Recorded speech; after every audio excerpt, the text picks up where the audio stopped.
Well, thank you so much for tuning into 94.3 Radio 1. This is your gal pal Pallavi, and I'm super excited because we are back with a brand new episode of our health segment, Wellness Wackhacks. And joining me in the studios right now is my expert, Irina Sharma. She's a Dubai-based medicine practitioner. She also happens to be an entrepreneur. She is a huge advocate for holistic health, and I think that just opens a vast realm of conversation for me with her that I'm going to do. But for now, welcome to the show, Irina. Wow, all in one breath. Thank you so much. What a flow. I saw this little video of yours where you spoke about manifestation largely, and I love that intention bit of it that Absolutely. you also mentioned. It's intentional. There's a very famous book on manifestation. It's called, I'm sure you know about it, The Secret by Rhonda Byrne. Well, it's not a secret. It's not a secret because everybody knows it, but I think people are not applying it the way it should be. The book talks extensively about how to imbibe manifestation and work on it. So I want to understand, do you believe in it? Does that work for you? I believe intention. My life is intentional. Yeah. Because without intention, there's no meaning. So, you can draw that circle, common sense again, right? Yeah. So if you say something nice to someone without intention, it has no meaning, and you know that. It connects differently. Exactly. So the more and more we say things that have no meaning, we're fooling ourselves. That's pressure on our body. Where do you think it goes and sits? Yeah. It's not just about, you manifesting that dream job or the dream life, but also doing something to sort of make it happen. So here's my theory, which in a very humble way, I built this knowledge of also practicing it and being around wonderful minds who taught me, is intentions is what increases our frequency. So we are all energy, right? We're on a very low frequency constantly because of our thoughts, our habits, the environment, everything. But when you start doing things intentionally, you start lifting without actually physically lifting. Yeah. And that lift is a boost on all levels, from health to the decisions you make and the clarity. You are not busted by these layers and layers of drama that we've created, and every day the drama is created. And it sits, but it's not released. It's like being constipated. Where do you think the poop is sitting? There's always someone sharing their mantra that might not work for you. Maybe we have to find our own to be able to. Yeah, and self-responsibility is a mantra. And besides doing everything that you do, you're also a respected speaker sharing your insights at global platforms like Soul Festival.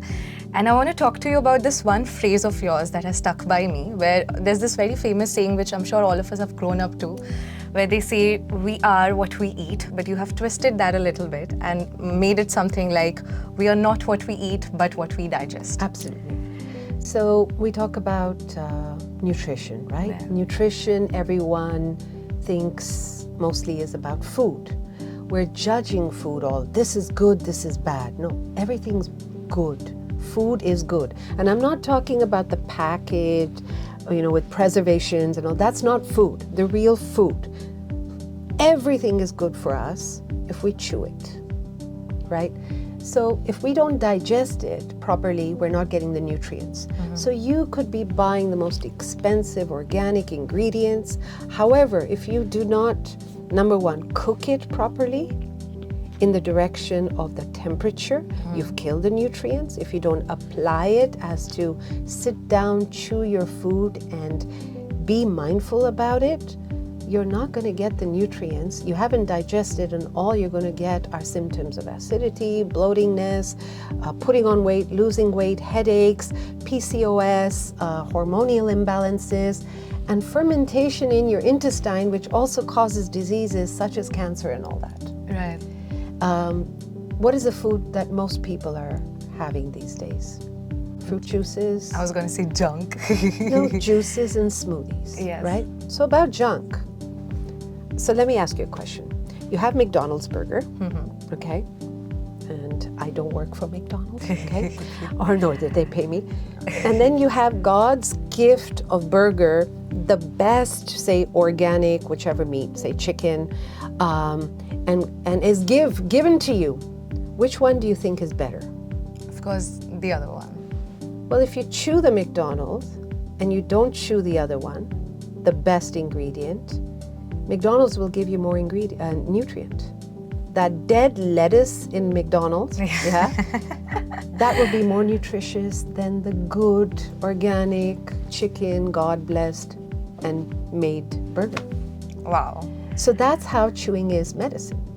And drinking with food doesn't really help? Absolutely not. Culturally in India, if you remember, when I was growing up, there was no water when food was being served. You know, we were known as rude family because there's no water when people used to come.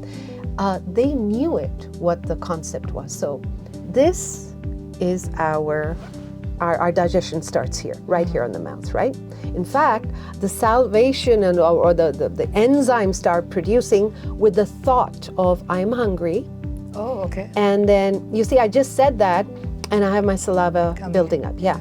That's when the digestive juices start saying, we're ready, what are you going to give us, right?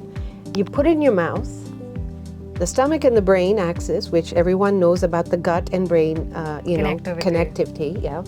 Say, all right, this is coming down, get ready to digest it. But the only messenger there is chewing. Now, if you tell me I don't have time to chew, I have nothing to say. So juices and all doesn't really help that way? Juices, what juice do you like? Orange. All right. So how tall is your glass? This bit. How many oranges do you think go in there? 3 to 4? Can you eat 3 to 4 oranges at one time? I don't really. I don't think we can go beyond 1, right? You've got a really nice answers through that example. Number 2, the juice, when it's juice, it's just fructose. The gut doesn't know, the stomach doesn't know what's coming down to prepare itself to digest it. Right. So it goes down and it's sitting there. What happens?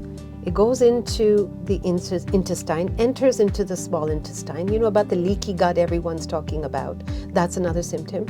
And then it sits there and it's brewing like a alcohol factory, a fermentation, but not the alcohol we all like to drink. So we fart it out, we burp it out, we're constipated, or it's diarrhea, and all these symptoms you have breakouts on your face, you have rashes, and you're wondering, what am I doing wrong? I am having orange juice. But that's not nutritious. Smoothies, we pump in all those things, on the go rush. Again, here the messenger is saying, I don't know what's coming down, but it's coming down and then it's sitting. So one isn't really aware of the mechanism that goes behind. Exactly. So it's food on the go because no one has time, and it's convenient. It's as simple. It's very convenient. It saves time. Yeah. It's like, you know, the cereals. Open the packet, pour the milk, and you're gone. 94.3 Radio 1.